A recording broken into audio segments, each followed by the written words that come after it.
बच्चे उस समय बहुत ही मनोरंजन करते हैं जब वे नए विचारों को सीखने और उन्हें लागू करने का प्रयास करते हैं। एक दिन मेरे मित्र की 4 साल की बेटी रात के खाने से ठीक पहले अपने हाथ में एक कैंडी लेकर आई और कहा, डैडी, मुझे यह कैंडी खाने दो। आमतौर पर भोजन से पहले उसे कैंडी खाने की अनुमति नहीं थी। इसलिए उसके पिता ने पूछा, भोजन से पहले मैं तुम्हें यह कैंडी क्यों खाने दूं? और फिर उसने बड़े साहस के साथ उत्तर दिया, क्योंकि मैंने ऐसा कहा है। अब यह स्पष्ट है कि इस छोटी सी बच्ची ने अपना प्रत्युत्तर अपने माता पिता से ही सीखा था। अतः उसने स्वाभाविक रूप से अपने पिता से अपेक्षा की कि वह इन जादुई शब्दों को सुनते ही उसकी बात माने, क्योंकि मैंने ऐसा कहा है। परंतु यह छोटी बच्ची मानवीय संप्रेषण या बातचीत के विषय में एक आधारभूत बात को नहीं समझी। आज्ञाओं और निर्देशों का अधिकार उस व्यक्ति के आधार पर निर्भर होता है जो उसे कह रहा है।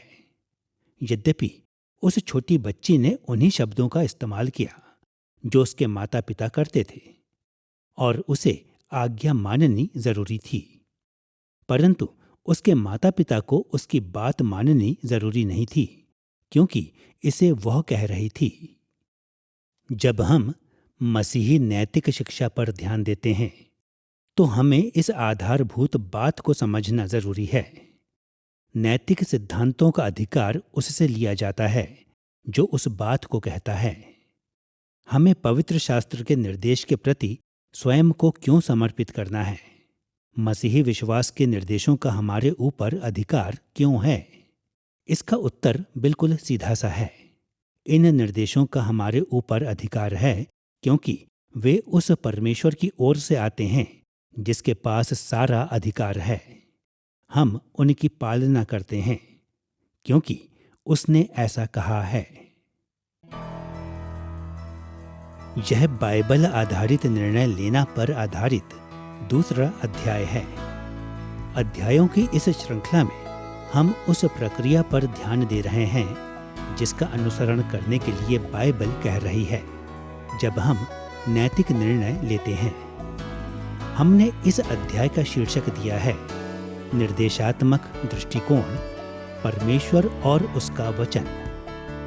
और इस अध्याय में नैतिक शिक्षा में अधिकार के प्रश्न, या संक्षिप्त में कहें तो नैतिक शिक्षा में परमेश्वर और उसके वचन के अधिकार के प्रश्न की जांच करेंगे। पिछले अध्याय में हमने देखा है कि मसीही होने के नाते नैतिक निर्णय लेने में हमें 3 आधारभूत विषयों को देखना जरूरी है। सही स्तर, सही लक्ष्य, सही उद्देश्य। हमने इन विचारों को मसीही नैतिक शिक्षा में निर्देशात्मक, परिस्थिति संबंधी और अस्तित्व संबंधी दृष्टिकोण भी कहा था। ऐसे नैतिक निर्णयों को लेना जो परमेश्वर को प्रसन्न करते हैं और उसकी आशीषों की ओर अगुवाई करते हैं, तो हमें प्रासंगिक स्तरों या नियमों पर ध्यान देते हुए विषयों को परिस्थिति संबंधी दृष्टिकोण से देखना जरूरी है। इस बात के प्रति आश्वस्त रहते हुए कि हमने एक विशेष परिस्थिति के प्रासंगिक तथ्यों और परिणामों का मूल्यांकन जिम्मेदारी के साथ कर लिया है, हमें परिस्थिति संबंधी दृष्टिकोणों से भी विषयों को देखना जरूरी है। इस बात के प्रति आश्वस्त रहते हुए कि हमारे पास सही उद्देश्य और लक्ष्य हैं, हमें अस्तित्व संबंधी दृष्टिकोण से भी विषयों को देखना जरूरी है। इस अध्याय में हम परमेश्वर और उसके वचन के स्तरों पर ध्यान देते हुए नैतिक निर्णयों को लेने के लिए सही स्तरों हेतु पहले निर्देशात्मक दृष्टिकोण को देखेंगे। इस अध्याय को हम 2 मुख्य भागों में बांटेंगे। पहले हम हमारे परम स्तर के रूप में स्वयं परमेश्वर को देखेंगे, और दूसरा हम इस बात को जांचेंगे कि परमेश्वर का वचन किस प्रकार प्रकाशित नैतिक नियम या स्तर के रूप में कार्य करता है। आइए हम पहले हमारे नैतिक नियम के रूप में स्वयं परमेश्वर पर अपना ध्यान लगाएं। आपको याद होगा कि इस श्रृंखला के हमारे पहले अध्याय में हमने देखा था कि स्वयं परमेश्वर हमारा परम नैतिक मानक है। वे कार्य जो परमेश्वर के चरित्र के अनुसार होते हैं वे अच्छे और सही होते हैं। वहीं वे कार्य जो परमेश्वर के स्तर के अनुसार नहीं होते वे बुरे और गलत होते हैं। परमेश्वर परम नैतिक मानक है क्योंकि वह अपने से बाहर या ऊपर के किसी स्तर के प्रति उत्तरदायी नहीं है। उसके पास परम नैतिक अधिकार है, किसी और के पास नहीं। मात्र परमेश्वर के पास अच्छे और बुरे को निर्धारित करने का एवं अपने निर्धारणों पर आधारित अनंत निर्णय देने का परम अधिकार है। इन विचारों और इनके आशयों को अधिक रूप में समझने के लिए हम हमारे नैतिक स्तर के रूप में परमेश्वर के 3 महत्वपूर्ण पहलुओं पर गहराई से ध्यान देंगे। पहले हम परम नैतिक नियम या स्तर के रूप में परमेश्वर के अपने चरित्र पर ध्यान देंगे और दूसरा हम यह देखेंगे कि परमेश्वर परम रूप में नैतिक न्यायी है जो हर व्यक्ति पर अपने अनंत निर्णयों को सुनाएगा। और तीसरा हम हमारे नैतिक निर्णयों के लिए इन सत्यों के कुछ आशयों की भी जांच करेंगे। आइए पहले हम परम नैतिक स्तर के रूप में परमेश्वर के अपने चरित्र को देखें। जब हम परम नैतिक नियम के विषय में स्वयं परमेश्वर के बारे में सोचते हैं तो ऐसे बहुत से विषय हैं जिन्हें संबोधित किया जा सकता है, परंतु हमारे उद्देश्यों के लिए हम 2 विषयों के बारे में बात करेंगे। पहला, हम परमेश्वर की व्यक्तिगत विशेषता के विषय में अच्छाई के बारे में बात करेंगे और दूसरा हम इस तथ्य को देखेंगे कि परमेश्वर की अच्छाई ही संपूर्ण अच्छाई का परम स्तर है।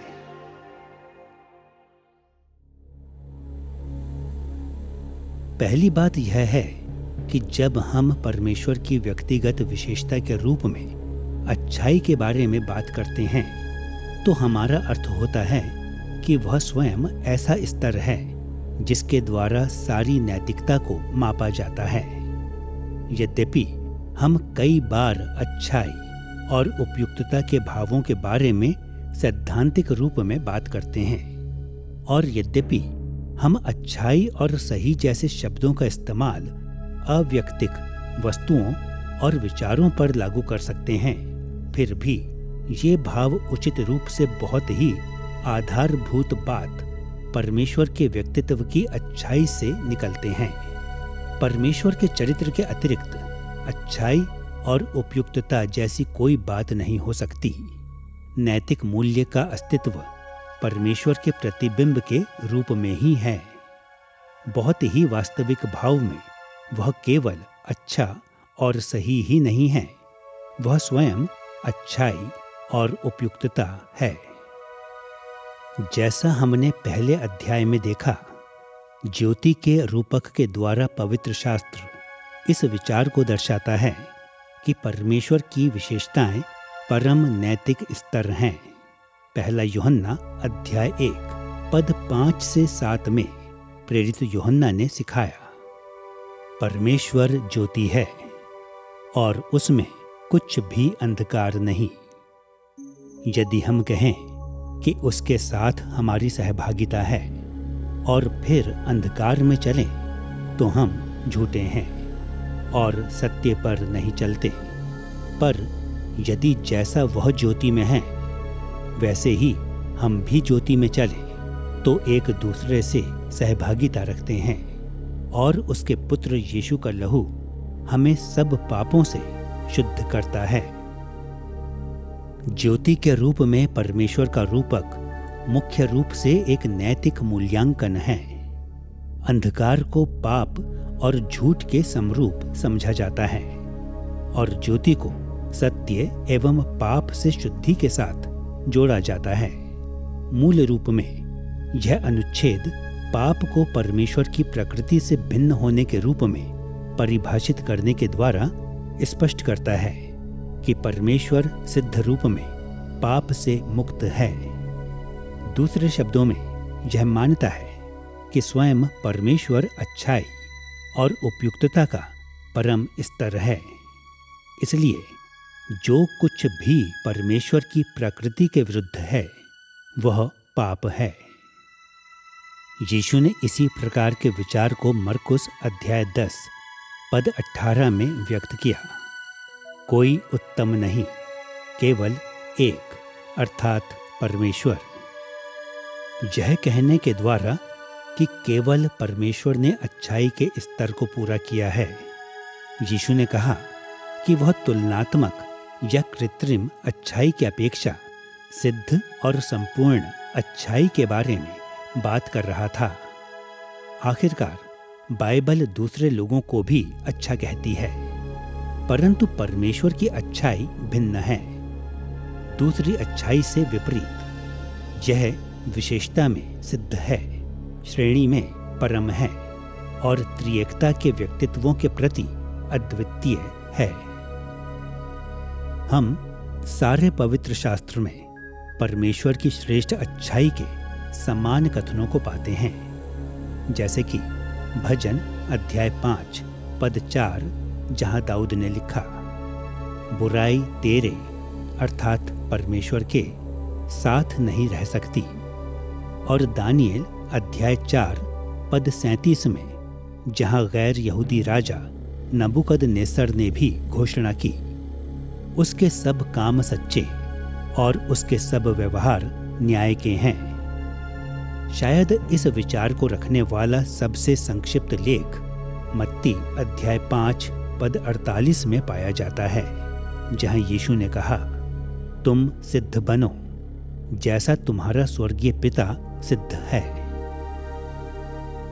इन सारे अनुच्छेदों में हम परमेश्वर को दो रूपों में परम नैतिक व्यवस्था के रूप में प्रकट होते देखते हैं।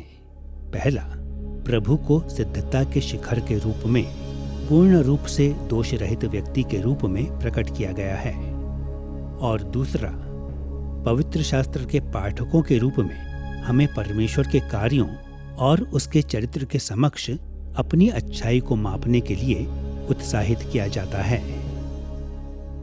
इन और अन्य बाइबलीय अनुच्छेदों के आधार पर हम सही रूप में दावा कर सकते हैं कि अच्छाई और उपयुक्तता को पहले और सबसे महत्वपूर्ण रूप में त्रिएकता के व्यक्तित्वों पिता, पुत्र और पवित्र आत्मा की अनंत विशेषताओं के रूप में समझा जाना चाहिए। अच्छाई में वे स्वभाव, नैतिक मूल्य, उद्देश्य, अभिलाषाएं और लक्ष्य शामिल होते हैं जो जीवित परमेश्वर अपने हृदय में रखता है। अतः अच्छाई के सही स्तर को खोजने के लिए हमें बौद्धिक और नैतिक सिद्धांतों को ही सीखने का प्रयास नहीं करना चाहिए। इसकी अपेक्षा हमें स्वयं परमेश्वर के हृदय को जानने का प्रयास करना चाहिए। दूसरी बात यह है कि जब हम परम नैतिक व्यवस्था के रूप में परमेश्वर के बारे में बात करते हैं तो हमारा अर्थ यह भी है कि परमेश्वर के व्यक्तित्व से बड़ा कोई स्तर नहीं है। परमेश्वर की अच्छाई सारी अच्छाई का परम स्तर है। दुर्भाग्यवश कई लोगों में यह गलत धारणा है कि अच्छे की एक परिभाषा है और यदि परमेश्वर को अच्छा या सही कहा जाना है तो उसे भी इसी परिभाषा के समक्ष मापा जाना जरूरी है। उदाहरण के तौर पर कुछ लोग सोचते हैं कि यदि परमेश्वर मनुष्य जाति को दंड देता है तो वह अच्छा नहीं हो सकता। कुछ अन्य लोग मानते हैं कि एक अच्छा परमेश्वर बुराई की अनुमति कभी नहीं देगा, और इन संभावनाओं के आधार पर वे गलत रूप में यह मानते हैं कि बाइबल के परमेश्वर को सही रूप में अच्छा नहीं माना जा सकता। दुर्भाग्यवश यद्यपि मसीही इस निष्कर्ष को नकार देते हैं कि परमेश्वर अच्छा नहीं है, परंतु फिर भी कुछ विश्वासी भ्रांतिपूर्वक इस बात को स्वीकार कर लेते हैं कि अच्छाई का एक उच्चतर स्तर है जिसके सदृश्य परमेश्वर को भी होना जरूरी है। अब हमें यह स्वीकार कर लेना चाहिए कि कभी कभी बाइबल के लेखक भी परमेश्वर को उसके अपने चरित्र के बाहर के स्तरों से मापते प्रतीत होते हैं। सामान्यतः उन्होंने बाइबल के समक्ष परमेश्वर को मापा। उदाहरण के तौर पर भजन अध्याय 119 पद 65 और 68 में भजनकार ने लिखा, हे यहोवा, तूने अपने वचन के अनुसार अपने दास के संग भलाई की है। तू भला है और भला करता भी है, मुझे अपनी विधियां सिखा। पद 65 में भजनकार ने माना कि परमेश्वर का वचन अच्छाई का स्तर है और यह भी दर्शाया कि परमेश्वर के अपने कार्य भी इसी स्तर के द्वारा अच्छे माने जाते हैं। और पद 68 में उसने घोषणा की कि परमेश्वर वास्तव में अच्छा है और परमेश्वर के कार्य अच्छे हैं, जो इस बात को दर्शाता है कि यह इसलिए हुआ क्योंकि उसने अपने वचन के अनुसार कार्य किया था। अंत में भजनकार ने पद 68 को परमेश्वर की विधियों अर्थात परमेश्वर की व्यवस्था को सीखने की इच्छा व्यक्त करने के साथ समाप्त किया, ताकि वह परमेश्वर की अच्छाई के सदृश्य हो सके। सारांश में इन पदों में भजनकार ने परमेश्वर के कार्यों को परमेश्वर की व्यवस्था के स्तर के समक्ष मापा और परमेश्वर के कार्यों को अच्छा पाया। परंतु पवित्र शास्त्र के लेखक यह भी जानते थे कि व्यवस्था परमेश्वर से बाहर नहीं है, बल्कि यह उसी की स्व अभिव्यक्ति है। उदाहरण के लिए भजनकार ने बाद में भजन 119 पद 137 और 142 में क्या लिखा, हे यहोवा, तू धर्मी है और तेरे नियम सीधे हैं। तेरा धर्म सदा का धर्म है और तेरी व्यवस्था सत्य है। परमेश्वर की व्यवस्था सही और अच्छी है क्योंकि यह परमेश्वर से आती है, जो स्वयं सही और अच्छा है क्योंकि वह धर्मी है। इसलिए वह अपनी व्यवस्था सहित जो कुछ भी करता है और जो कुछ भी व्यक्त करता है वह उसकी अच्छाई को प्रकट करता है। अतः जब बाइबल के लेखकों ने परमेश्वर की तुलना व्यवस्था के स्तर के साथ की, तब भी उनका अभिप्राय इस बात को दर्शाना ही था कि किस प्रकार व्यवस्था परमेश्वर के चरित्र को अभिव्यक्त करती है। पवित्र शास्त्र के लेखकों ने कभी यह सिखाने का प्रयास नहीं किया कि परमेश्वर व्यवस्था के उस प्रकार अधीन है जैसे कि मनुष्य। न ही उन्होंने इस बात पर विश्वास किया कि परमेश्वर के लिए व्यवस्था में प्रकट स्तरों का विरोध करना संभव था। बाइबल निरंतर परम स्तर के रूप में परमेश्वर की अपनी व्यक्तिगत अच्छाई के बारे में बात करती है, जिसके द्वारा सभी नैतिक विषयों का मूल्यांकन होना चाहिए। नैतिक स्तर के परम स्तर होने के अतिरिक्त हम देखेंगे कि परमेश्वर नैतिकता का परम न्यायी भी है, अर्थात उसमें ही यह निर्धारित करने का यह विशेष अधिकार है कि कोई कार्य, संवेदनाएं और विचार उसकी नैतिक मांगों को पूरा करते हैं या उल्लंघन करती हैं, और उसमें ही अपने निर्धारणों को क्रियान्वित करने का परम अधिकार और सामर्थ्य है। अब यह सत्य है कि परमेश्वर नैतिक निर्णय लेने की कुछ जिम्मेदारियां मनुष्यों को भी देता है। उदाहरण के लिए पवित्र शास्त्र के अनुसार वैधानिक मानवीय प्रशासनों को अच्छाई का सम्मान करने और बुराई को दंड देने की सीमित जिम्मेदारी दी गई है। परंतु बाइबल यह भी सिखाती है कि हमारे मानवीय निर्णय तब तक ही सही और वैध होते हैं जब तक वे परमेश्वर के निर्णयों को प्रकट करते हैं। यीशु ने स्वयं स्पष्ट किया कि अंतिम दिन स्वयं परमेश्वर उनके कार्यों के द्वारा सब लोगों का न्याय करेगा और इस प्रकार वह मनुष्य जाति द्वारा लिए गए सारे निर्णयों की पुष्टि करेगा या उनकी निंदा करेगा। उस समय वह उनको श्राप देगा जिनके कार्य बुरे हैं, और वह उन्हें आशीष देगा जिनके कार्य अच्छे हैं। यूहन्ना अध्याय 5 पद 27 से 23 इस विषय पर यीशु के शब्दों को दर्शाता है। पिता ने उसे अर्थात पुत्र को न्याय करने का भी अधिकार दिया है। जितने कब्रों में हैं उसका शब्द सुनकर निकलेंगे। जिन्होंने भलाई की है वे जीवन के पुनरुत्थान के लिए जी उठेंगे, और जिन्होंने बुराई की है वे दंड के पुनरुत्थान के लिए जी उठेंगे। मेरा न्याय सच्चा है, क्योंकि मैं अपनी इच्छा नहीं परंतु अपने भेजने वाले की इच्छा चाहता हूं। इस जीवन में हम चाहे जैसे भी नैतिक निष्कर्षों पर पहुंचे, स्वयं परमेश्वर ब्रह्मांड का सबसे बड़ा न्यायालय है। वह अंतिम निर्णय लेगा कि हमने नैतिकता के साथ जीवन बिताया या नहीं, और उसके निर्णय पूरी तरह से स्थायी होंगे। ऐसा कोई आधार नहीं है जिसमें कोई परमेश्वर के अधिकार को चुनौती दे सके। सारा अधिकार और सारी सामर्थ्य उसी के पास है, जिससे उसके निर्णयों को बदलने का कोई तरीका नहीं है। अय्यूब अध्याय 40 पद 2 से 14 में इस विषय पर अय्यूब से कहे, परमेश्वर के वचनों को सुने। क्या जो बकवास करता है वह सर्वशक्तिमान से झगड़ा करे? क्या तू मेरा न्याय भी व्यर्थ ठहराएगा? क्या तू आप निर्दोष ठहरने की मनसा से मुझको दोषी ठहराएगा? क्या तेरा बाहुबल ईश्वर के तुल्य है? क्या तू उसके समान शब्द से गरज सकता है?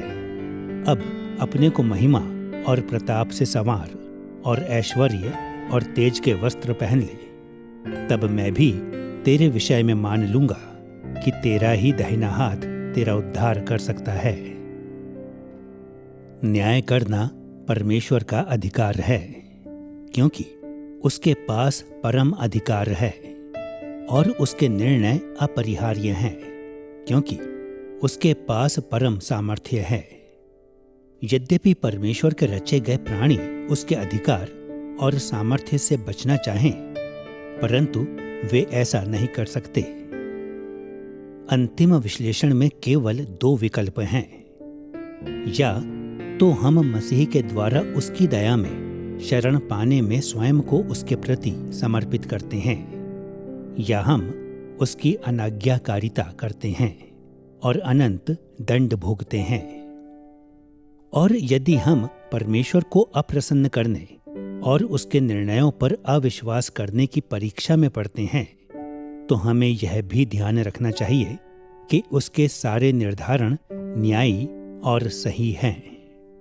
वह मनमौजी नहीं है, परंतु सदैव अपने चरित्र के अपरिवर्तनीय स्तर के अनुसार न्याय करता है, जैसा एलीहू ने अय्यूब अध्याय 34 पद 10 से 12 में तर्क दिया। यह संभव नहीं कि ईश्वर दुष्टता का काम करे और सर्वशक्तिमान बुराई करे। वह मनुष्य की करनी का फल देता है और प्रत्येक को अपनी अपनी चाल का फल भुगताता है। निसंदेह ईश्वर दुष्टता नहीं करता और न सर्वशक्तिमान अन्याय करता है। नैतिकता के परम न्यायी होने के रूप में परमेश्वर अपने हरेक निर्णय में अपने चरित्र के परम नैतिक स्तर को निरंतर रूप में लागू करता है। उसके निर्णय सिद्ध होते हैं जो त्रुटि रहित विचार और बुद्धि, असीम निष्पक्षता और दोष रहित नैतिकता को प्रकट करते हैं। एक परम मानक और परम न्यायी के रूप में परमेश्वर को समझने के साथ आइए हम अपने ध्यान को हमारे जीवनों में इन विषयों के कुछ आशयों की ओर लगाएं। जब हमने परमेश्वर को परम नैतिक स्तर के रूप में कहा था, तो हमने अपने आप में परमेश्वर के अस्तित्व के बारे में कहा था। और जब हमने परमेश्वर को नैतिकता के परम न्यायी के रूप में कहा था, तो हमने मुख्य रूप से अपनी सृष्टि के साथ उसके संबंधों पर ध्यान दिया था।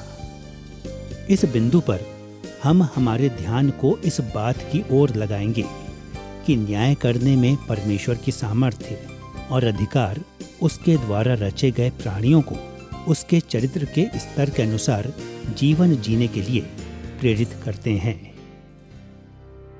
उदाहरण के तौर पर आपको याद होगा कि पहला पत्रस अध्याय 1 पद 15 और 16 में पत्रस ने अपने पाठकों को इस प्रकार निर्देश दिया, जैसा तुम्हारा बुलाने वाला पवित्र है, वैसे ही तुम भी अपने सारे चाल चलन में पवित्र बनो, क्योंकि लिखा है कि पवित्र बनो क्योंकि मैं पवित्र हूं।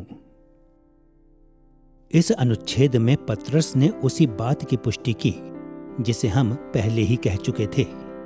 वह यह है कि परमेश्वर का चरित्र सारे मानवीय व्यवहार का परम स्तर है, परंतु उसने इस विचार को इस बात पर बल देते हुए लागू किया कि क्योंकि परमेश्वर सारे मानवीय व्यवहार का स्तर है, इसलिए मनुष्य जाति को परमेश्वर की आज्ञा माननी और उसका अनुसरण करना आवश्यक है। निसंदेह यह अनुभव करना महत्वपूर्ण है कि जब हम परमेश्वर का अनुसरण करने की बात कहते हैं, तो हम सृष्टिकर्ता और सृष्टि के बीच के अंतर को धुंधला करने के बारे में बात नहीं कर रहे हैं, बल्कि हम उसके चरित्र को दर्शाने के हमारे उत्तरदायित्व के बारे में बात कर रहे हैं। उदाहरण के तौर पर जब पत्रस ने लिखा कि हमें पवित्र बनना है क्योंकि परमेश्वर पवित्र है, तो उसका अर्थ था कि परमेश्वर का चरित्र इस बात को बताता है कि पवित्रता क्या है, और क्योंकि परमेश्वर अपनी पवित्रता के अनुसार कार्य करता है, इसलिए हमें भी उसकी पवित्रता के अनुसार कार्य करना चाहिए। ऐसे ही एक विचार को हम पहाड़ी उपदेश में पाते हैं। मत्ती अध्याय 5 पद 44 से 48 में यीशु ने कहा, अपने बैरियों से प्रेम रखो और अपने सताने वालों के लिए प्रार्थना करो, जिससे तुम अपने स्वर्गीय पिता की संतान ठहरोगे, क्योंकि वह भलों और बुरों दोनों पर अपना सूर्य उदय करता है और धर्मियों और अधर्मियों दोनों पर मेंह बरसाता है। सिद्ध बनो जैसा तुम्हारा स्वर्गीय पिता सिद्ध है। क्योंकि परमेश्वर का व्यवहार भी सिद्ध रूप में अच्छा और नैतिक है, इसलिए यह स्थायी नैतिक स्तर भी है। अतः यह प्रत्येक व्यक्ति की जिम्मेदारी है कि वह परमेश्वर के कार्यों के स्तर के अनुरूप बनकर परमेश्वर की आज्ञा माने।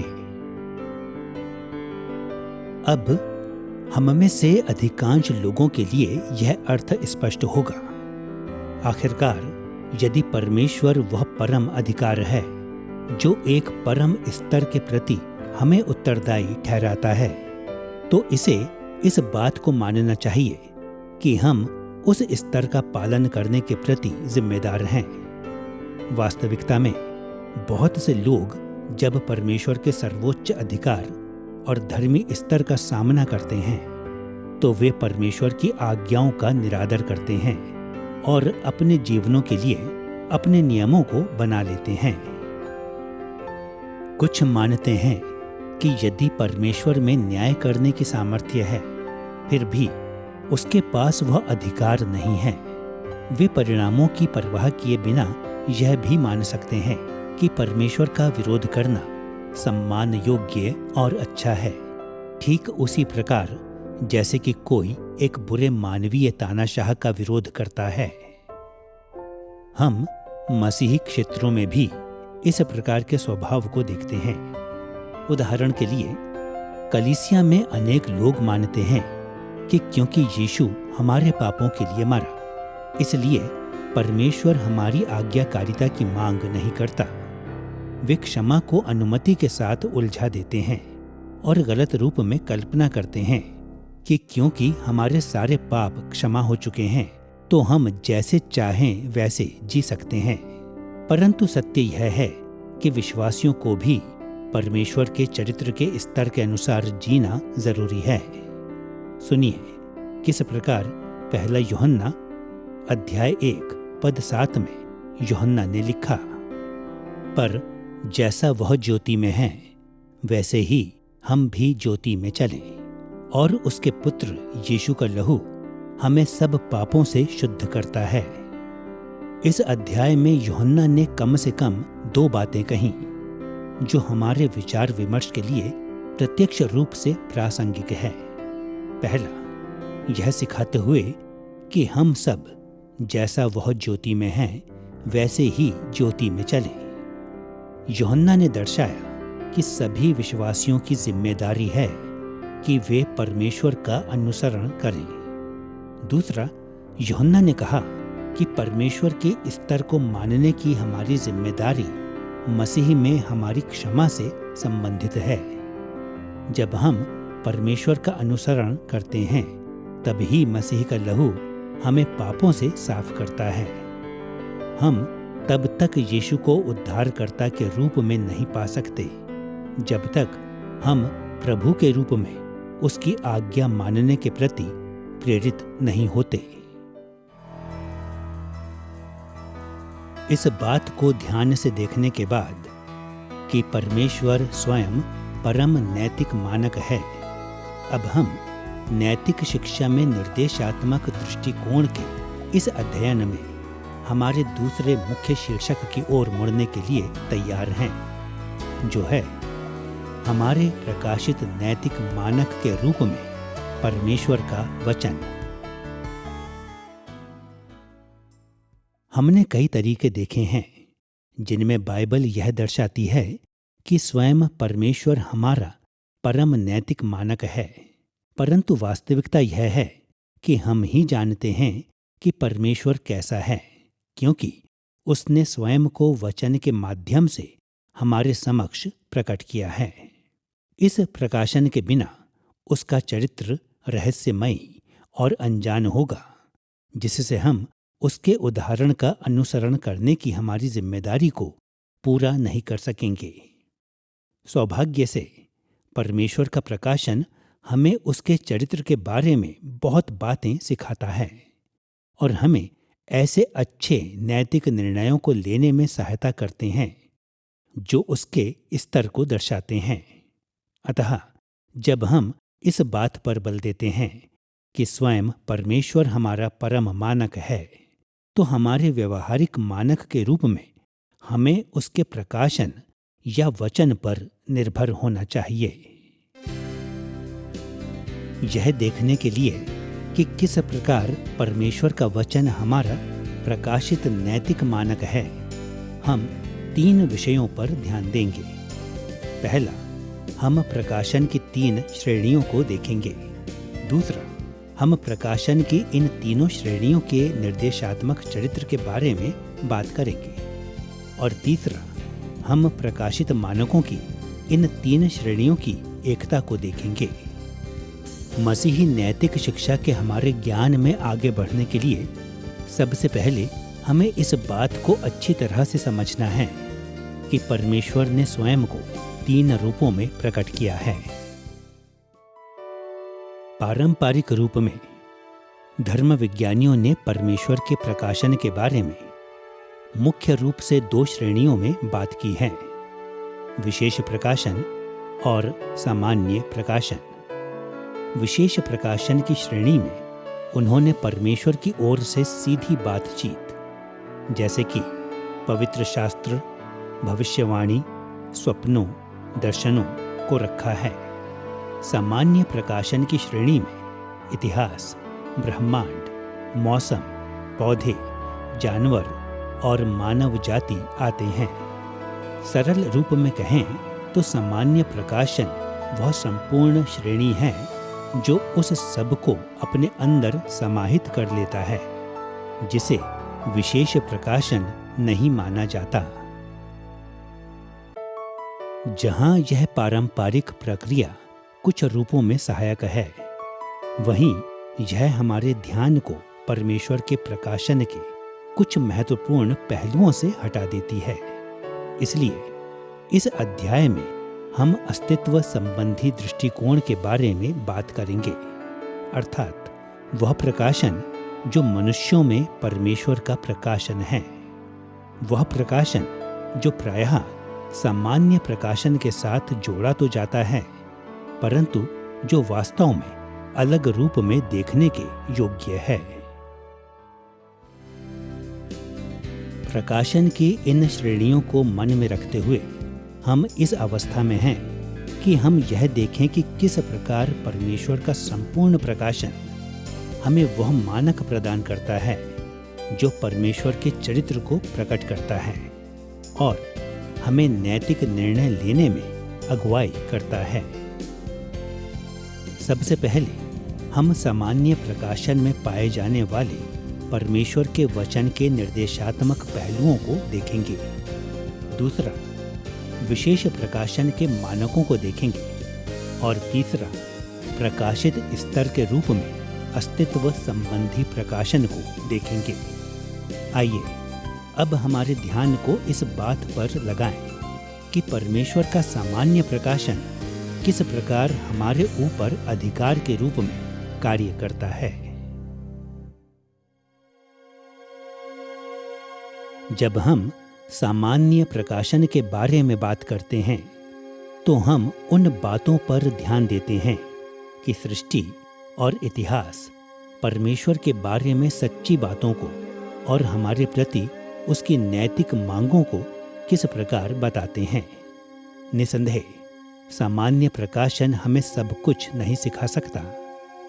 उदाहरण के तौर पर कुछ बातों जैसे कि यीशु मसीह के द्वारा उद्धार को केवल विशेष प्रकाशन के द्वारा ही सिखाया जाता है और परमेश्वर की इच्छा के कुछ और पहलू मुख्य रूप से अस्तित्व संबंधी प्रकाशन से हमारे पास आएंगे।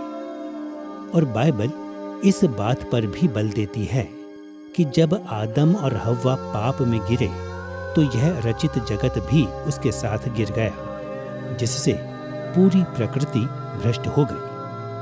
परिणाम स्वरूप सृष्टि और इतिहास व्याख्या करने के लिए मुश्किल हैं। वे परमेश्वर के चरित्र की बहुत ही स्पष्ट तस्वीर अब प्रस्तुत नहीं करती।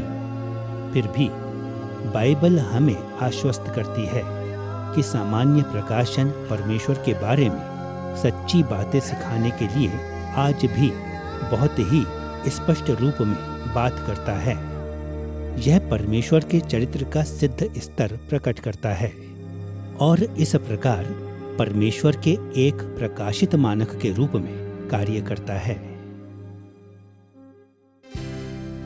जब सामान्य प्रकाशन मसीही नैतिक शिक्षा पर लागू किया जाता है तो हम इसके दो महत्वपूर्ण चरित्रों के बारे में बात करेंगे, इसकी जटिलता और इसका महत्व। पहली बात यह है कि सामान्य प्रकाशन जटिल है।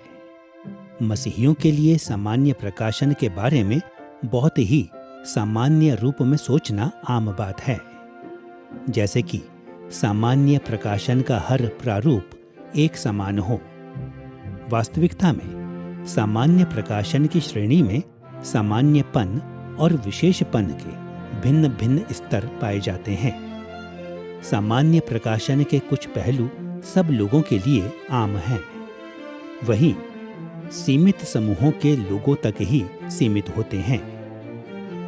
कुछ पहलू अपने अर्थ में अस्पष्ट होते हैं, वहीं कुछ काफी स्पष्ट होते हैं।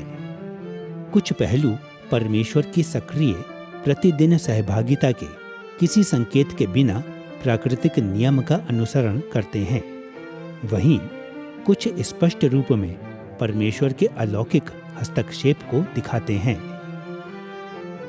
उदाहरण के तौर पर विषय के एक सिरे को देखें। सूर्य का प्रचलित सामान्य प्रकाशन संसार के इतिहास के लगभग सब लोगों ने सूर्य और उसके प्रभावों को देखा है, और सूर्य में उन्होंने परमेश्वर के स्व प्रकाशन को देखा है। यह शायद सामान्य प्रकाशन का सबसे सामान्य प्रकाशन है, परंतु इस बात पर भी ध्यान दें कि सूर्य और उसके प्रभावों को देखने पर सारे लोग एक विशेष नैतिक प्रत्युत्तर देने के लिए प्रेरित होते हैं, जिसका वर्णन यीशु ने मत्ती अध्याय 5 पद 44 से 45 में किया। अपने बैरियों से प्रेम रखो और अपने सताने वालों के लिए प्रार्थना करो, जिससे तुम अपने स्वर्गीय पिता की संतान ठहरोगे, क्योंकि वह भलों और बुरों दोनों पर अपना सूर्य उदय करता है और धर्मियों और अधर्मियों दोनों पर मेंह बरसाता है। यह सच्चाई कि सूर्य बुरे लोगों पर भी उदय होता है, उन्हें गर्मी देता है और उनकी फसलों को बढ़ने में सहायता करता है, इस बात को दर्शाती है कि परमेश्वर उन पापियों के प्रति भी दयावान रहता है जो उनसे घृणा करते हैं। और क्योंकि सारी मानव जाति परमेश्वर के चरित्र का अनुसरण करने के प्रति जिम्मेदार है, इसलिए हम सब हमारे शत्रुओं से प्रेम करने और उनके लिए प्रार्थना करने के प्रति जिम्मेदार हैं। विषय के दूसरे सिरे पर कुछ सामान्य प्रकाशन की यह जानकारी बहुत ही कम लोगों को होती है कि यह विशेष प्रकाशन के समान प्रतीत होता है।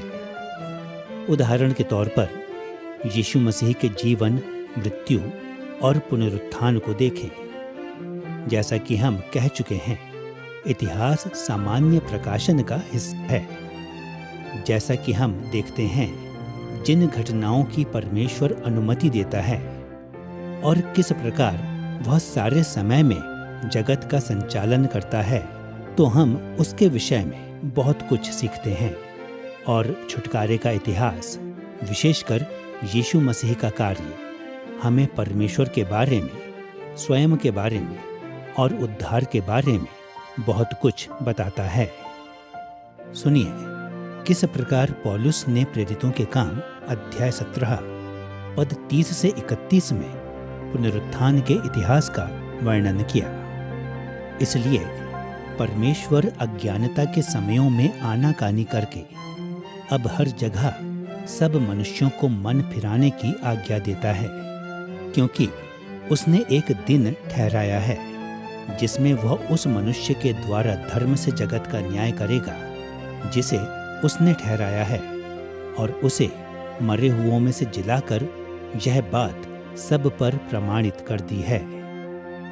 पौलुस ने तर्क दिया कि यीशु मसीह के पुनरुत्थान की ऐतिहासिक सच्चाई इस बात का प्रमाण थी कि परमेश्वर ने एक दिन नियुक्त किया है जब वह सारे जगत का न्याय करेगा। उसने यह भी तर्क दिया कि न्याय का आने वाला दिन सब स्थानों के सब लोगों को पश्चाताप करने के लिए प्रेरित करता है। दूसरे शब्दों में, पुनरुत्थान की ऐतिहासिक सच्चाई का सामान्य प्रकाशन सब लोगों को प्रेरित करता है। इस प्रकार का सामान्य प्रकाशन विशेष प्रकाशन के बहुत समान है, क्योंकि यह दुर्लभ और विचित्र है। ज्यादा लोगों ने नहीं देखा जब यीशु इस जगत में रहा और मरा, और उसका जीवन और मृत्यु बहुत ही असाधारण थे। वे अन्य किसी मानवीय जीवन और मृत्यु से भिन्न थे। उसका पुनरुत्थान तो चमत्कारी था, फिर भी वे विशेष प्रकाशन के स्तर तक नहीं पहुंचते, क्योंकि वे इस बात को नहीं बताते कि हमें किस प्रकार से पश्चाताप करना है या परमेश्वर के प्रति कितना समर्पण जरूरी है। दूसरी बात यह है कि मसीही नैतिक शिक्षा में हमें नैतिक निर्णय लेने में सामान्य प्रकाशन के महत्व की पुष्टि करना जरूरी है। परमेश्वर अपने चरित्र के उन पहलुओं के प्रति मनुष्य जाति को उनके पहचानने और उनके सदृश्य बनने के प्रति उत्तरदायी ठहराता है, जो सृष्टि और इतिहास के माध्यम से उनके समक्ष प्रकट किए गए हैं। पहले तो अनेक मसीहियों को यह विचित्र प्रतीत होगा कि हम उसको इतना अधिक महत्व दें जो हम परमेश्वर के बारे में सृष्टि और इतिहास से सीखते हैं। आखिरकार प्रोटेस्टेंट धर्म विज्ञान की एक विशिष्टता यह है कि हम प्रकाशन के अन्य सभी प्रकाशनों से अधिक पवित्र शास्त्र पर बल देते हैं। परंतु सच्चाई यह है कि हमारे समय में यद्यपि हम सही रूप में पवित्र शास्त्र को प्रकाशन के सबसे सर्वोच्च रूप में दर्शाते हैं, फिर भी प्रोटेस्टेंट लोगों ने सामान्य प्रकाशन की वैधता और स्थिर अधिकार की सदैव पुष्टि की है। उदाहरण के तौर पर विश्वास का वेस्टमिंस्टर अंगीकरण इन शब्दों के साथ अध्याय 1 के खंड 1 में आरंभ होता है। प्रकृति का प्रकाश और सृष्टि एवं ईश्वरीय विधान के कार्य परमेश्वर की अच्छाई, बुद्धि और सामर्थ्य को इतना प्रकट करते हैं कि मनुष्य को कोई बहाना नहीं सूझता, परंतु फिर भी वे परमेश्वर के उस ज्ञान और उसकी इच्छा जो उद्धार के लिए आवश्यक है को प्राप्त करने के योग्य नहीं हैं। परमेश्वर ने अपनी रचनाओं और उन रचनाओं के साथ अपने परस्पर संबंध के माध्यम से अपने चरित्र को प्रकट किया है, और क्योंकि स्वयं परमेश्वर हमारा परम मानक है, तो हम उसके उस स्वप्रकाशन को मानने के लिए प्रेरित होते हैं जो हमारे पास सामान्य प्रकाशन से आता है।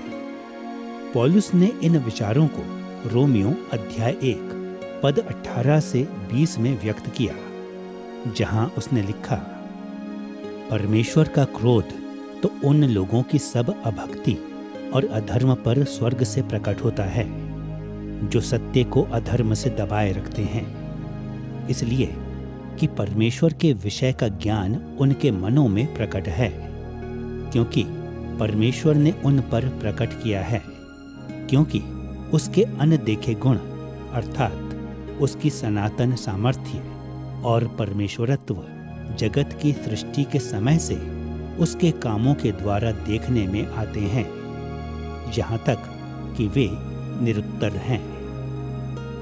सामान्य प्रकाशन परमेश्वर के बारे में विश्वास का एक स्तर या मानक है जो सब लोगों पर लागू होता है, और क्योंकि सामान्य प्रकाशन एक स्थिर मानक है, इसलिए जो कोई परमेश्वर के प्रकाशन के विपरीत कार्य करता है वह पाप करने का दोषी ठहरता है। यही विचार रोमियो अध्याय 1 पद 32 में और स्पष्टता से प्रकट होता है, जहां पौलुस ने इसे उन पर लागू किया जो परमेश्वर को ठुकरा देते हैं जब वह स्वयं को सृष्टि में प्रकट करता है। वे तो परमेश्वर की यह विधि जानते हैं कि ऐसे ऐसे काम करने वाले मृत्यु के दंड के योग्य हैं। जहां पौलुस ने सामान्य प्रकाशन को विधि कहा है, अंग्रेजी के कुछ अन्य अनुवाद इसे अध्यादेश या निर्णय कहते हैं, परंतु आधारभूत विचार स्पष्ट है। सामान्य प्रकाशन एक प्रकट स्तर है जो हरेक के समक्ष स्पष्ट है और जिसकी परमेश्वर प्रत्येक को आज्ञा मानने का आदेश देता है। अब अनेक लोग पौलुस के इस मूल्यांकन से असहमत होंगे कि यह स्तर सब लोगों के समक्ष स्पष्ट है।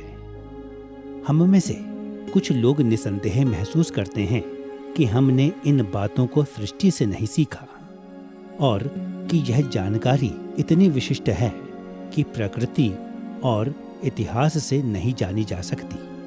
यही बात पौलुस के दिनों में भी थी, इसलिए पौलुस ने इस विचार विमर्श को शामिल किया कि कई लोग सामान्य प्रकाशन से इन बातों को क्यों नहीं समझते। रोमियो अध्याय 1 पद 21 में उसने स्पष्ट किया। इस कारण कि परमेश्वर को जानने पर भी उन्होंने परमेश्वर के योग्य बड़ाई और धन्यवाद ना किया, परंतु व्यर्थ विचार करने लगे, यहाँ तक कि उनका निर्बुद्धि मन अंधेरा हो गया। पौलुस कह रहा था कि यद्यपि सामान्य प्रकाशन हमसे स्पष्टता से बात करता है, फिर भी हम दूसरे अर्थों को ज्यादा महत्व देते हुए इसके स्पष्ट अर्थ को ठुकरा देते हैं। प्राचीन विश्वासियों ने झूठे देवताओं की रचना की। आधुनिक विश्वासी आमतौर पर सृष्टि को एक संयोग मानते हैं और कई मसीही भी आधुनिक अविश्वास की आंखों से सृष्टि को देखने के अभ्यस्त हो गए हैं। फिर भी सृष्टि में परमेश्वर का प्रकाशन अभी भी स्थिर या बना हुआ है। यह अभी भी परमेश्वर का प्रकाशित स्तर है जिसके सदृश्य हमें बनना है। शायद पौलुस इस बात को भजन 19 से ले रहा था, जहां दाऊद ने पद 1 में लिखा, आकाश ईश्वर की महिमा वर्णन कर रहा है और आकाश मंडल उसकी हस्तकला को प्रकट कर रहा है। प्रत्येक रूप में स्वर्ग और शेष रचित संसार शायद सामान्य प्रकाशन के सबसे सामान्य पहलू हैं। अधिकांश लोग जो अब तक इस जगत में रहे हैं, वे इस आकाश की विशालता को देखते रहे हैं। इस प्रकार का ज्ञान बहुत ही आम है, और यदि सामान्य प्रकाशन की सबसे सामान्य बात स्थिर और आधिकारिक है, तो सामान्य प्रकाशन के विशेष प्रारूप भी आधिकारिक हैं।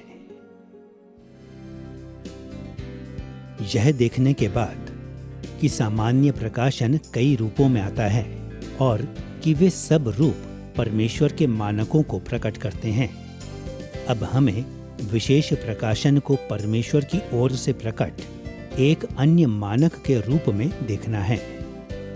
चाहे हमें इस बात पर विश्वास करना सरल लगता हो या नहीं कि सामान्य प्रकाशन हमारे जीवनों के लिए परमेश्वर का प्रकाशित स्तर है, फिर भी सभी मसीहियों को सरलता से पहचान लेना चाहिए कि विशेष प्रकाशन ऐसा मानक है जो हमारे जीवनों पर लागू होता है।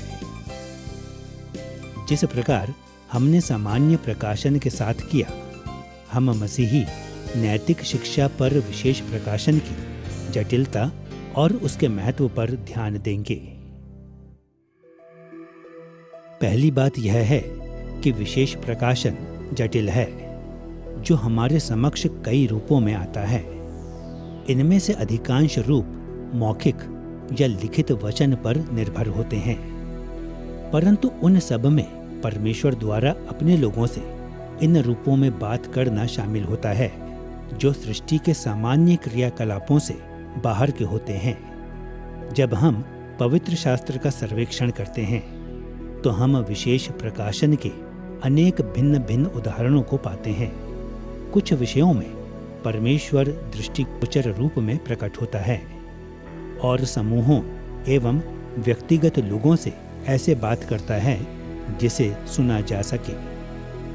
अन्य विषयों में उसे सुना तो जाता है पर देखा नहीं जाता। फिर अन्य समयों में वह एक मध्यस्थ के माध्यम से बात करता है, जैसे कि स्वर्गदूत जो उसके लोगों के समक्ष प्रकट होता है। परमेश्वर उन्हें भी आम तौर पर निर्देश देता है जिन्होंने उसके विशेष प्रकाशन को प्राप्त किया है कि वे उस बात को लिख लें जो प्रकट किया गया है, और इस लिखित ब्यौरे को पवित्र शास्त्र कहा गया, जो विशेष प्रकाशन का एक और रूप है। अब विशेष प्रकाशन के ये अलग अलग प्रकार चाहे जितने भी भिन्न क्यों ना हों, वे सब एक भाव में विशेष हैं, क्योंकि वे परमेश्वर और मनुष्य के बीच असाधारण या अलौकिक बातचीत का प्रतिनिधित्व करते हैं। इनमें हम पाते हैं कि परमेश्वर अपने लोगों के साथ और अधिक प्रत्यक्ष रूप में बातचीत करने के लिए प्राकृतिक घटनाओं के बहाव में हस्तक्षेप करता है। परंतु यद्यपि ये भिन्न प्रकार के प्रकाशन इस साझे बंधन को रखते हैं, फिर भी हम इनके बीच अंतर देख सकते हैं, क्योंकि कुछ कम मध्यस्थता के साथ सीधे परमेश्वर से आते हैं। वे जो अधिक दूर की मध्यस्थता से आते हैं वे सबसे कम विशेष होते हैं। हम उनके विषय में ऐसे सोचते हैं कि वे सामान्य प्रकाशन के हाशिए पर पाए जाते हैं। वे जो सीधे परमेश्वर की ओर से आते हैं सबसे अधिक विशेष होते हैं। मूसा ने परमेश्वर से प्रत्यक्ष रूप से और व्यक्तिगत रूप में बात की, जैसा कि हम निर्गमन अध्याय 33 पद 11 में पढ़ते हैं। यहोवा मूसा से इस प्रकार आमने सामने बातें करता था, जिस प्रकार कोई अपने भाई से बातें करे। विशेष प्रकाशन के दूसरे सिरे पर हम स्वप्नों जैसी बातों को पाते हैं।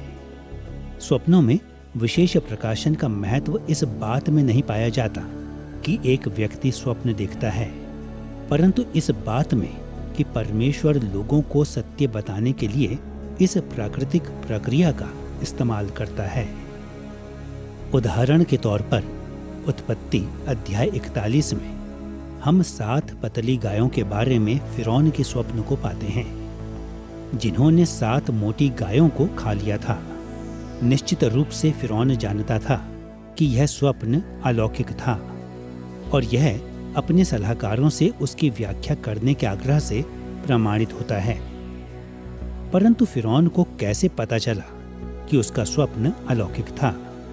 परमेश्वर ने स्वप्न में प्रत्यक्ष रूप से फिरौन को संबोधित नहीं किया और ना ही उससे बात करने के लिए किसी स्वर्गदूत को भेजा, जैसा कि उसने मत्ती अध्याय 1 में यूसुफ के लिए किया था। फिरौन के स्वप्न के बारे में विशेष बात यह थी कि परमेश्वर ने इसका प्रयोग फिरौन से बात करने के लिए किया।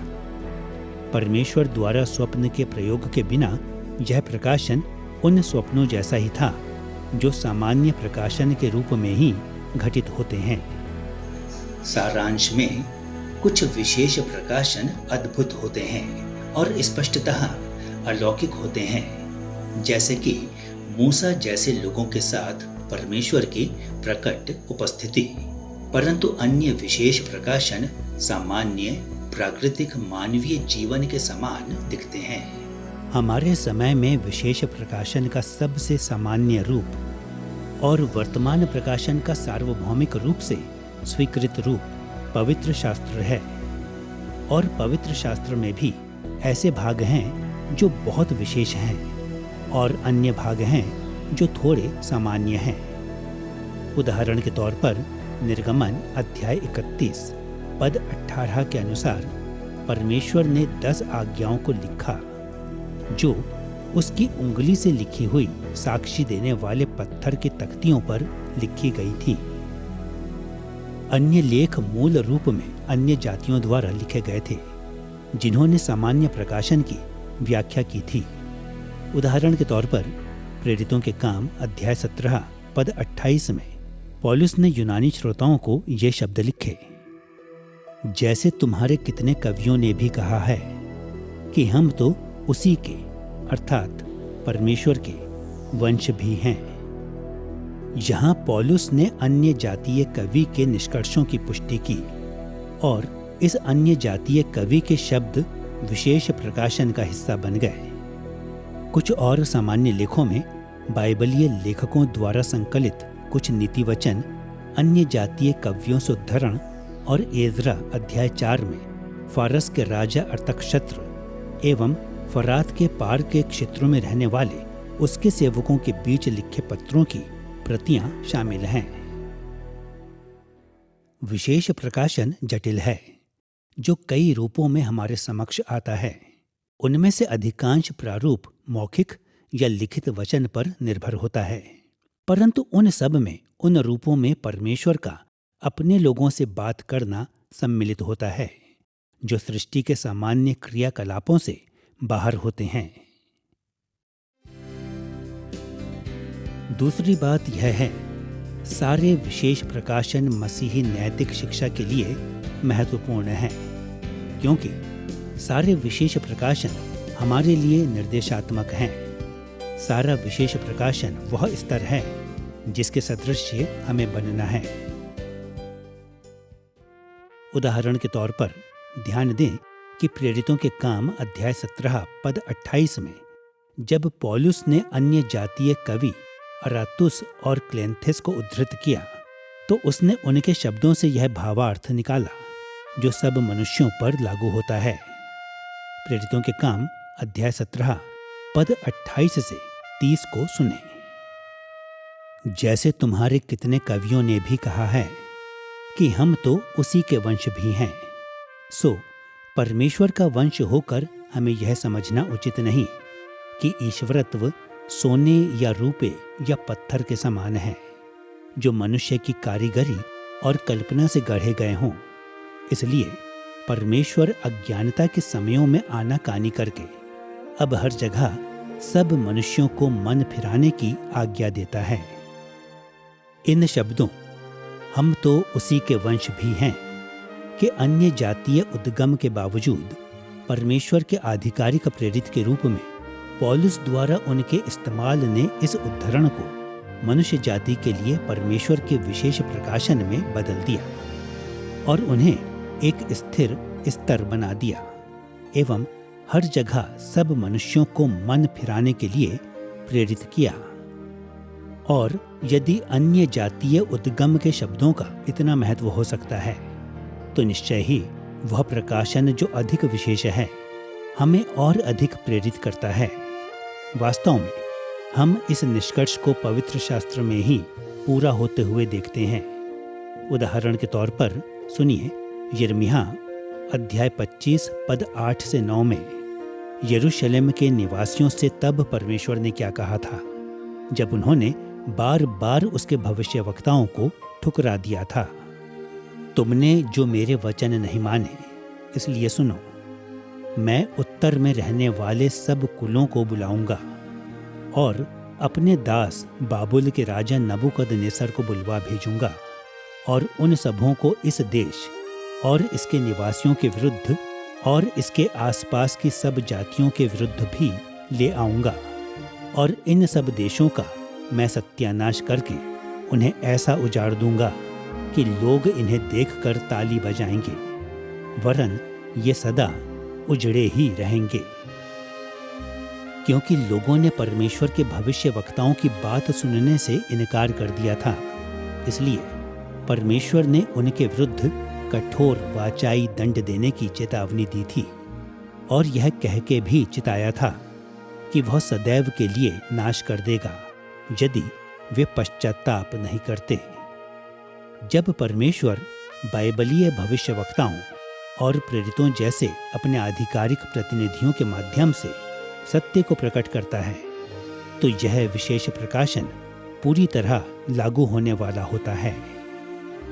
अब हमारे समय में हमारे पास कोई जीवित आधिकारिक प्रेरित और भविष्यवक्ता नहीं है, परंतु हमारे पास बाइबल है जो सब समयों के सब लोगों पर लागू होती है, क्योंकि पवित्र शास्त्र आज हमारे लिए सबसे प्रासंगिक प्रकार का विशेष प्रकाशन है। इसलिए अगले 2 अध्यायों में हम इस पर विस्तृत रूप में चर्चा करेंगे।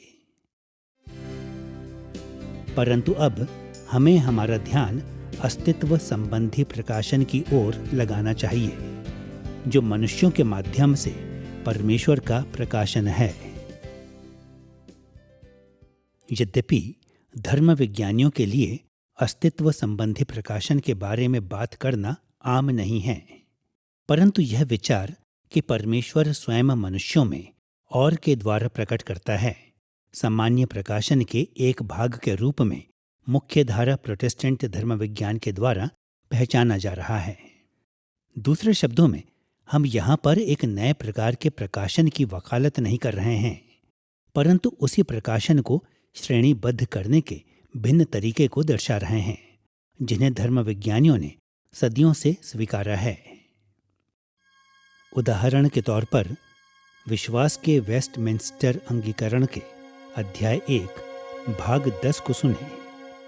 सर्वोच्च न्यायी जिसके द्वारा धर्मों के सारे विवादों का निर्धारण किया जाता है और परिषदों की सभी विधियों, प्राचीन लेखकों के मतों, मनुष्य की धर्म शिक्षाओं और निजी आत्माओं को परखा जाता है, और जिसके निर्णय में हमें शरण लेनी है वह कोई और नहीं परंतु पवित्र शास्त्र में बात करने वाला पवित्र आत्मा है। अंगीकरण बताते हैं कि धर्मों के सारे विवादों में सर्वोच्च न्यायी पवित्र आत्मा है और कि पवित्र आत्मा के निर्णय का सबसे आश्वस्त अगुवा पवित्र शास्त्र है। परंतु ध्यान दें कि ऐसे अंतिम प्रकट स्तर जिसके द्वारा अन्य सब का न्याय होता है के रूप में पवित्र शास्त्र को देखने में अंगीकरण इन अन्यों को व्यर्थ या अवैध के रूप में बाहर नहीं कर देता है, बल्कि अंगीकरण उन सब अन्य स्रोतों का महत्व समझता है जो यह बताता है परमेश्वर परिषदों, प्राचीन लेखकों, मनुष्यों की धर्म शिक्षाओं और निजी आत्माओं को अपनी इच्छा प्रकट करने में इस्तेमाल करता है। यद्यपि उनके निर्धारण पवित्र शास्त्र के अधीन होने जरूरी हैं। हम इन मानवीय निर्णयों को अस्तित्व संबंधी प्रकाशन के रूप कह सकते हैं। इनमें से कोई भी इतिहास या सृष्टि की सरल प्रस्तुति नहीं है और न ही कोई परमेश्वर की ओर से सीधी अलौकिक बातचीत है।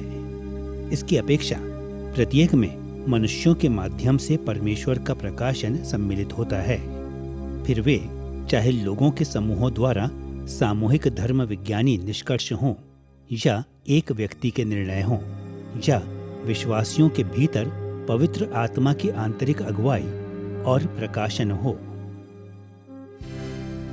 जैसा कि हमने सामान्य और विशेष प्रकाशन के साथ किया था, उसी प्रकार हम मसीही नैतिक शिक्षा के लिए अस्तित्व संबंधी प्रकाशन की जटिलता के बारे में और फिर इसके महत्व के बारे में बात करेंगे।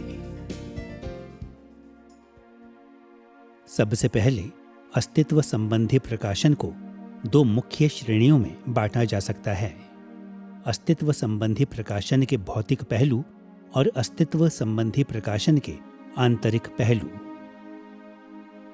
अस्तित्व संबंधी प्रकाशन के भौतिक पहलुओं में ऐसी बातें सम्मिलित होती हैं: मानवीय अस्तित्व, व्यक्तिगत और सामूहिक मानवीय निर्णय, मानवीय स्वभाव। हम प्रकाशन के प्रकार के रूप में मानवीय अस्तित्व को समझ सकते हैं, क्योंकि मानव जाति को परमेश्वर के स्वरूप में रचा गया है, अर्थात एक भाव में हम सब परमेश्वर के प्रतिरूप हैं। मनुष्य जाति वह स्वरूप है जो परमेश्वर की महिमा और वैभव को प्रदर्शित करते हैं, और क्योंकि हम उसके चरित्र को दर्शाते हैं, इसलिए हम लोगों की ओर देखते हुए परमेश्वर के बारे में बहुत सी बातें सीख सकते हैं। हमारा दूसरा बिंदु कि व्यक्तिगत और सामूहिक निर्णय अस्तित्व संबंधी प्रकाशन का एक रूप है, इस बात से गहराई से जुड़ा हुआ है कि हम परमेश्वर के स्वरूप में रचे गए हैं। सुनिए उत्पत्ति अध्याय 1 पद 26 में मनुष्य जाति की सृष्टि के इतिहास को मूसा ने किस प्रकार लिखा है। फिर परमेश्वर ने कहा, हम मनुष्य को अपने स्वरूप के अनुसार अपनी समानता में बनाएं और वे समुद्र की मछलियों और आकाश के पक्षियों और घरेलू पशुओं और सारी पृथ्वी पर और सब रेंगने वाले जंतुओं पर जो पृथ्वी पर रेंगते हैं अधिकार रखें। जब हम पहली बार इस विचार को पवित्र शास्त्र में देखते हैं, तब यद्यपि हम इस बात से कई परिणाम निकाल सकते हैं कि हम परमेश्वर के स्वरूप में रचे गए हैं, तो इससे जुड़ा हुआ अर्थ यह है कि परमेश्वर मनुष्यों को अधिकार देता है जिससे वे जगत पर शासन करें। इसका एक आशय यह है कि जब मनुष्य अपने अधिकार का प्रयोग करते हैं तो हम परमेश्वर के चरित्र को प्रकट कर रहे हैं।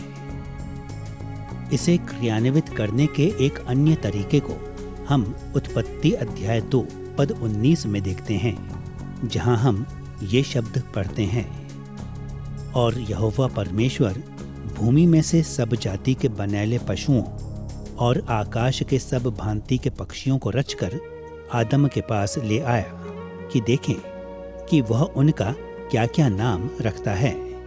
और जिस जिस जीवित प्राणी का जो जो नाम आदम ने रखा वही उसका नाम हो गया। परमेश्वर द्वारा दिए जाने वाले अधिकार को मनुष्य द्वारा क्रियान्वित करने के इस उदाहरण को पहली बार हम पवित्र शास्त्र में पाते हैं। और इस उदाहरण के विषय में हम जो कुछ भी कहें, कम से कम यह सत्य है कि जब आदम ने जानवरों के नाम रखे तो निर्णय लेने के बारे में सोच रहा था और निर्णय ले रहा था। अतः यह कहना सही है कि मनुष्य जब परमेश्वर से दिए गए अधिकार के बारे में सोचता है और उसे काम में लाता है तो हम परमेश्वर के चरित्र पर ध्यान दे रहे हैं। और यह इस प्रकार का कार्य जिसके बारे में विश्वास का वेस्टमिंस्टर अंगीकरण बता रहा है, जब यह परिषदों, प्राचीन लेखकों के मतों, मनुष्य की धर्म शिक्षाओं और निजी आत्माओं के बारे में बात करता है। उदाहरण के लिए प्रेरितों के काम में हम पढ़ते हैं कि कलीसिया के अगुवे मसीह में आए हुए अन्य जातियों के कार्यों के प्रति निर्णय लेने के लिए यरूशलेम में एकत्रित हुए थे।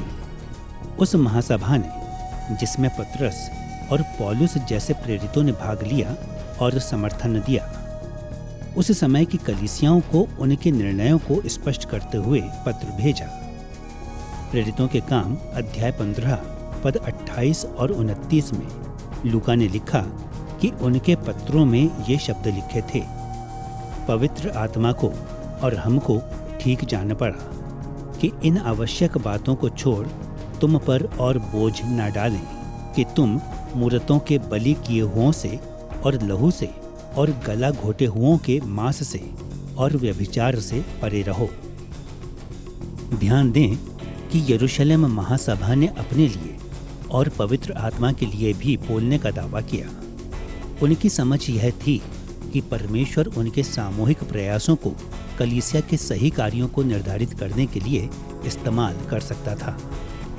कहने का अर्थ यह नहीं है कि कलीसियाएं, महासभाएं त्रुटि रहित हैं, परंतु केवल यह दर्शाना है कि हमारे पास यह विश्वास करने का बाइबलीय उदाहरण है कि परमेश्वर अपने एकत्रित किए हुए लोगों को सत्य को प्रकट करने के लिए इस्तेमाल करता है। ऐसा तब भी होता है जब कलीसिया छोटे समूहों में एकत्रित होती है। उदाहरण के लिए मत्ती अध्याय 18 पद 16 और 20 में यीशु के शब्दों पर ध्यान दें। हर एक बात 2 या 3 गवाहों के मुंह से ठहराई जाए, क्योंकि जहां 2 या 3 मेरे नाम पर इकट्ठे होते हैं, वहां मैं उनके बीच में होता हूं। यीशु ने सिखाया कि जहां 2 या 3 मसीही सही रूप में कलीसियाई अनुशासन के किसी विषय पर एकमत होते हैं, तो यीशु उनके उस अधिकार की क्रिया को समर्थन देता है जो उसने कलीसिया को दी है। इसलिए यह निष्कर्ष निकालना सुरक्षित होगा कि जब मसीही छोटे समूहों में मिलते हैं और निर्णय देते हैं, तो उनके निर्णय त्रुटि रहित नहीं होते। परंतु यह कहना फिर भी सही होगा कि परमेश्वर अपने लोगों का सत्य में मार्गदर्शन करने के लिए व्यक्तिगत और सामूहिक निर्णय देता है। मानवीय अस्तित्व और निर्णय के अतिरिक्त परमेश्वर मानवीय व्यवहार को भी बाहरी प्रकार के अस्तित्व संबंधी प्रकाशन के रूप में इस्तेमाल करता है। हम तब इसे पवित्र शास्त्र में बार बार देखते हैं जब बाइबलीय लेखक अपने पाठकों को दूसरों के व्यवहार का अनुसरण करने के लिए उत्साहित करता है। उदाहरण के लिए पहला थिस्सलुनीकियों अध्याय 1 पद 6 से 7 पर ध्यान दें। तुम हमारी और प्रभु की सी चाल चलने लगे, यहाँ तक कि मकीदुनिया और अखया के सब विश्वासियों के लिए तुम आदर्श बने।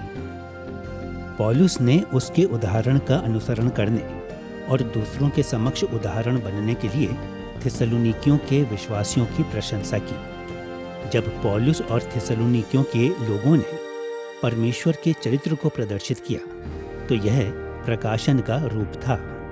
फलस्वरूप यह नैतिक व्यवहार के लिए मानक या स्तर बन गया। अस्तित्व संबंधी प्रकाशन के इन भौतिक प्रकारों के अतिरिक्त आंतरिक प्रकार के अस्तित्व संबंधी प्रकाशन भी हैं। यद्यपि हम कई मार्गों को देख सकते हैं जिनमें पवित्र आत्मा मनुष्यों के भीतर परमेश्वर के बारे में सत्य को प्रकट करने हेतु कार्य करता है, परंतु हम दो पर ध्यान देंगे। पहला, हम उस पर ध्यान देंगे जिसे धर्म विज्ञानियों ने पारंपरिक रूप से प्रकाश कहा है। दूसरा, हम पवित्र आत्मा की आंतरिक अगुवाई की जांच करेंगे जो विवेक जैसी बातों में प्रकट होती हैं। जब हम पवित्र आत्मा के प्रकाश के बारे में बात करते हैं तो हम समझ के स्वर्गीय वरदान की बात कर रहे हैं जो परमेश्वर विश्वासियों और यहाँ तक कि अविश्वासियों को भी देता है। जब पवित्र आत्मा एक व्यक्ति के मन को प्रकाशित करता है तो वह उस व्यक्ति को वह योग्यता या ज्ञान देता है जिसकी उसमें पहले कमी थी। प्रकाश का एक सबसे स्पष्ट उदाहरण मत्ती अध्याय 16 पद 15 से 17 में पाया जा सकता है, जहां हम इस वर्णन को पाते हैं। यीशु ने पूछा, परंतु तुम मुझे क्या कहते हो? शमौन पतरस ने उत्तर दिया कि तू जीवते परमेश्वर का पुत्र मसीह है।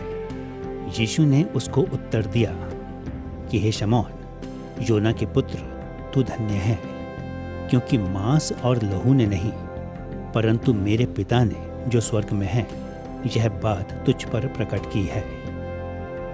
शमौन पतरस ने अपने आप ही यह नहीं जाना था कि यीशु ही मसीह था और न ही उसने दूसरे लोगों से सीखा था। इसकी अपेक्षा परमेश्वर ने सीधे ही यह ज्ञान पतरस के समक्ष प्रकट किया था। निसंदेह पतरस स्वयं यीशु के साथ रहा था और यीशु के बारे में उसका व्यक्तिगत ज्ञान उस प्रक्रिया का भाग था जिससे वह इस बात को समझ पाया था कि यीशु ही मसीह था। परंतु अनेक अन्य लोग जिन्होंने इस ज्ञान को प्राप्त नहीं किया था वे भी यीशु के साथ रहे थे। फर्क यह था कि पवित्र आत्मा ने पतरस में इस समझ को लाने में उसके भीतर कार्य किया था। पौलुस ने विश्वासियों के प्रकाश के विषय को पहला कुरिन्थियों अध्याय 2 में सीधे सीधे संबोधित किया, जहां उसने पद 11 और 12 में ये शब्द लिखे, मनुष्यों में से कौन किसी मनुष्य की बातें जानता है? केवल मनुष्य की आत्मा जो उसमें है। वैसे ही परमेश्वर की बातें भी कोई नहीं जानता, केवल परमेश्वर का आत्मा। परंतु हमने संसार की आत्मा नहीं परंतु वह आत्मा पाया है जो परमेश्वर की ओर से है, कि हम उन बातों को जानें जो परमेश्वर ने हमें दी हैं। पौलुस का कहना यह था कि यद्यपि विश्वासी और अविश्वासी दोनों एक ही प्रकार की बातों को समझ सकते हैं परंतु वे उन्हें एक रूप में नहीं समझते। प्रकाशन के बारे में हमारे ज्ञान में सब लोग रुकावट का अनुभव करते हैं क्योंकि वे सीमित रचित प्राणी हैं, परंतु पवित्र आत्मा विश्वासियों में कार्य करता है जिससे वह सुसमाचार और परमेश्वर के सत्य के अलौकिक ज्ञान को प्राप्त कर सके। इसके साथ साथ सभी विश्वासियों का उद्धारकर्ता के रूप में यीशु में विश्वास और भरोसा होता है जो सीधे पवित्र आत्मा से आता है।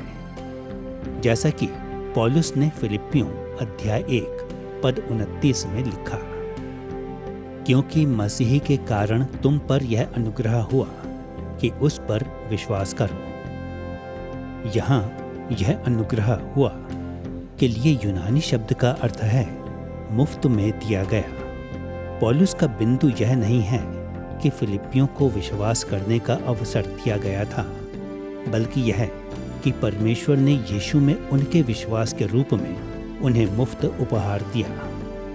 इसके साथ साथ सभी विश्वासियों का उद्धारकर्ता के रूप में यीशु में विश्वास और भरोसा होता है जो सीधे पवित्र आत्मा से आता है। रोचक बात यह है कि बाइबल भी हमें सिखाती है कि परमेश्वर अविश्वासियों को भी प्रकाशित करता है। हम पहले ही देख चुके हैं कि परमेश्वर सामान्य प्रकाशन के माध्यम से सभी अविश्वासियों को सत्य बताता है, परंतु पौलुस के अनुसार परमेश्वर प्रकाशन के द्वारा भी अविश्वासियों को सत्य के बारे में बताता है। रोमियो अध्याय 2 पद 14 और 15 में पौलुस के शब्दों को पढ़ें। फिर जब अन्य जाति लोग जिनके पास व्यवस्था नहीं, स्वभाव से ही व्यवस्था की बातों पर चलते हैं, तो वे व्यवस्था की बातें अपने अपने हृदयों में लिखी हुई दिखाते हैं और उनकी चिंताएं परस्पर दोष लगाती या उन्हें निर्दोष ठहराती हैं। दूसरे शब्दों में, परमेश्वर अविश्वासियों समेत सब लोगों में उसकी व्यवस्था के मूल ज्ञान को रखता है। सामान्य प्रकाशन के बारे में हमारे ज्ञान के बावजूद भी हम सहजता से जानते हैं कि कुछ चीज़ें सही होती हैं और कुछ गलत, और हमारा विवेक इस बात की गवाही देता है। इससे बढ़कर पवित्र आत्मा भी वह प्रदान करता है जिसे प्रायः आंतरिक अगुवाई कहा जाता है। प्रकाश के विपरीत, जो कि मुख्य रूप से बौद्धिक होता है, आंतरिक अगुवाई संवेदनशील और अंतर्ज्ञानी होती है। यह वह सबसे आम तरीका है जिसमें पवित्र आत्मा परमेश्वर के चरित्र के बारे में सत्य को प्रकट करने हेतु लोगों के अंदर काम करता है। हम आंतरिक अगुवाई को हमारे व्यक्तिगत विवेक में स्पष्टता से देखते हैं और इसके साथ साथ प्रायः हमारी ऐसी अवर्णनीय भावनाओं, जैसे कि परमेश्वर हमसे चाहता है कि हम ये कार्य करें, में भी इसे देखा जा सकता है। पौलुस ने फिलिप्पियों अध्याय 2 पद 13 में इस आंतरिक अगुवाई को दर्शाया जब उसने लिखा, क्योंकि परमेश्वर ही है जिसने अपनी सुइच्छा निमित्त तुम्हारे मन में इच्छा और काम दोनों बातों को करने के लिए प्रभाव डाला है। ध्यान दें कि पौलुस यहाँ पर वह नहीं बता रहा जो हम जानते और विश्वास करते हैं, बल्कि वह जिसकी हम इच्छा और अभिलाषा करते हैं, और वह जो हमारे कार्यों को प्रेरित करता है। यह भी प्रकाशन का एक रूप है, क्योंकि यह हमारे प्रति परमेश्वर के चरित्र के विचारों और अंतर्ज्ञान को दर्शाता है। और जैसा कि अस्तित्व संबंधी प्रकाशन के सब रूपों के साथ होता है, क्योंकि यह परमेश्वर के चरित्र को प्रकट करता है, इसलिए यह एक महत्वपूर्ण स्तर है जिसकी आज्ञा हमें माननी है और जिसके सदृश हमें बनना है। हमने परमेश्वर के प्रकाशन की 3 श्रेणियों पर ध्यान दिया है और हमने देखा है कि किस प्रकार परमेश्वर का संपूर्ण प्रकाशन हमें वह मानक प्रदान करता है जो परमेश्वर के चरित्र को प्रकट करते हैं। परंतु इस समय हम प्रकाशित मानकों की इन 3 श्रेणियों की एकता को देखेंगे। सामान्य, विशेष और अस्तित्व संबंधी प्रकाशन एक दूसरे से घनिष्ठता से जुड़े हुए हैं। सभी एक ही परमेश्वर को प्रकट करते हैं और इसलिए सभी समान स्तर को प्रकट करते हैं और सभी लागू होने वाले और आधिकारिक हैं। परंतु इसका हमारे लिए क्या अर्थ है जब हम बाइबलीय निर्णय लेने का प्रयास करते हैं? जैसा कि आपको याद होगा, बाइबल पर आधारित हमारे निर्णय लेने का नमूना यह है। नैतिक निर्णय में एक व्यक्ति द्वारा परिस्थिति पर परमेश्वर के वचन को लागू करना है। इस नमूने के प्रकाश में परमेश्वर के सामान्य, विशेष और अस्तित्व संबंधी प्रकाशन की एकता दर्शाती है कि हम हमारे समक्ष उपस्थित सारे प्रकाशन को देखते हुए हमारे नैतिक निर्णय लें। निसंदेह नैतिक शिक्षा के विषय में हमें निर्देशित करने के लिए पवित्र शास्त्र पूरी तरह से पर्याप्त है। सामान्य और अस्तित्व संबंधी प्रकाशन हमें परमेश्वर के ऐसे किसी नए चरित्र की जानकारी नहीं देते जो कि पवित्र शास्त्र में ना हो, परंतु हम उसे और अधिक स्पष्टता से समझ पाएंगे जो पवित्र शास्त्र हमें सिखाता है जब हम परमेश्वर के शेष प्रकाशन से इसकी तुलना करेंगे। वास्तव में पुस्तकों और भाषाओं के सामान्य प्रकाशन के बिना हम पवित्र शास्त्र के विशेष प्रकाशन को प्राप्त भी नहीं कर सकते, और निसंदेह पवित्र आत्मा का प्रकाश, अस्तित्व संबंधी प्रकाशन, पवित्र शास्त्र के संदेश को समझने के लिए आवश्यक है। अतः परमेश्वर के प्रकाशन के सभी रूपों का इस्तेमाल करना हमें काफी अंतर्ज्ञान प्रदान करता है जब हम पवित्र शास्त्र को हमारे जीवन पर लागू करते हैं। इस अध्याय में हमने मसीही नैतिक शिक्षा में निर्देशात्मक दृष्टिकोण के 2 पहलुओं की जांच की है।